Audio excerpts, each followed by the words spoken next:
Salt isn't just important to our everyday American lives. It's also why there's an America at all. That's because guys like Mr. Columbus and his pals could have never made the long voyage to our shores without the salt needed to preserve their food. 500 years later, we're even more dependent on it than we were then. Case in point, the 18 million tons of salt needed to de-ice our nation's roads every single winter.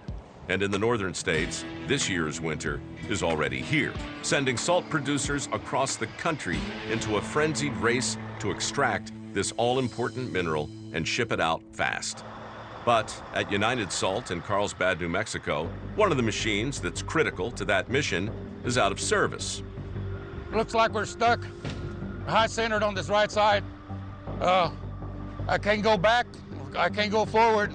I was trying to push too much at once. Fortunately, Raul's distress call did not go unnoticed. Looks like the dozer's on his way to pull me out. Okay, so what do you think would be easier to get this up there, Albert? Let's go ahead and hook up to the to each side of the blade.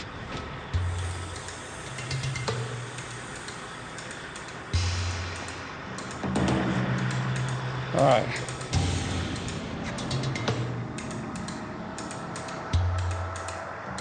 It takes a lot of pulling power to yank a 100-ton bulldozer out of a salt bed.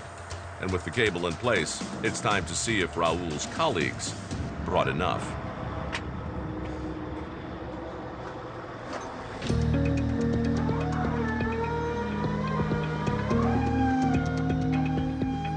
Looks like it's gonna work.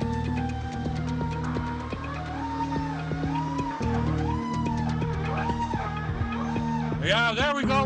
We're good now. And with that, Thank you. Raul can finally get back down to business. All right, we got her done. Back to pushing salt again.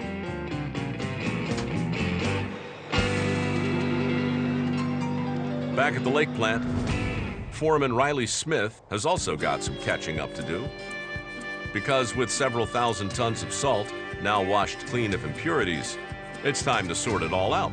We're heading to our triple screen processing area where we separate the salt and sort it by coarseness. So we're gonna come turn everything on and get it running for today. This network of belts and screens is essentially designed to sift salt into 3 different grades. That is, once Riley starts feeding raw product into the system. So now we're gonna have to go take a scoop from the salt that we've had washed that's been sitting and drying for about a week.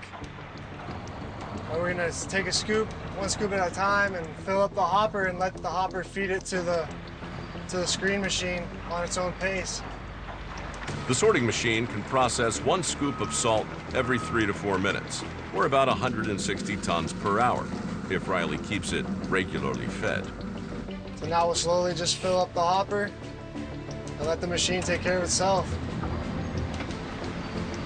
You'll see it slowly start feeding onto the feed belt from the hopper. Then it'll go into the screen and start separating it. We've got a top screen that's gonna have the biggest holes, then a middle screen onto our fine screen, which has the smallest holes in it. Depending on the coarseness, the salt will come off the different belts to go to the different piles that it needs to. That's how it all should work, anyway. But when dealing with something as corrosive as salt, the odd mechanical issue is bound to crop up sooner or later. Ah, here we go. Looks like salt's not feeding on our belt. Looks like the motor's not running either. So I don't really know how to fix this, and I got a lot of work to get done today, so I'm gonna have to call somebody to come repair this for me. But unbeknownst to Riley, Vince Goki and his maintenance team have their hands full already, with a downed front loader that's needed back on the lake bed and a stubborn piston nut that's getting in the way of that. We'll have to back up and try something a little different. This nut has to come off to be able to replace the seals in the packing cap. If this does not come off, then there's no way we can reseal it. Maybe put some heat on it. When all else fails, warm it up, huh? Like running a tight jar lid under warm water, heating the nut should cause enough expansion to loosen its grip. And having tried everything else, it's certainly worth a shot. Twist that. Yeah.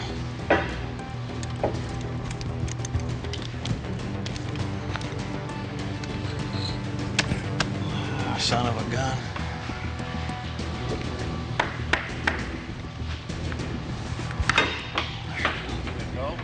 No, sir. Need to twist back this way. Of course, this too doesn't always work.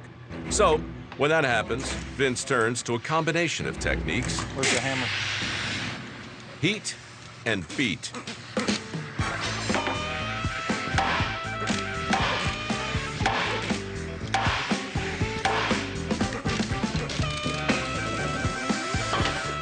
All right.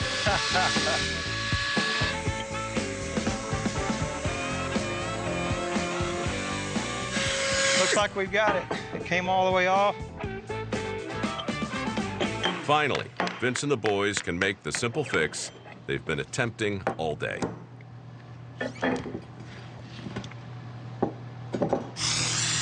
You can see the damage to the seals here, the wear sleeve. It had cracked, not much left of it. So we'll be replacing these, and then the seals and wear bearings inside here.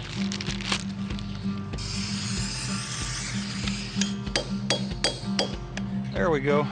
And now that we've got all the old pieces out, installing the new ones. There you go. Okay.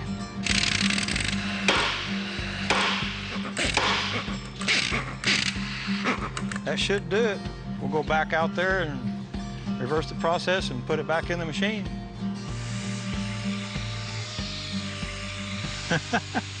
That's a... Hello. Yes. Hey, Riley, how's it going? We got a issue over here in the belt up a storing machine that we need help with. Okay. We've got a little project we've got going on right now. We can get it finished up. Is it okay if I get that done first and then come on down? Okay, yeah, that works. As soon as you can, that'd be great. Okay. All right, see you soon. Bye. When you get done with one project, there's another one's always waiting.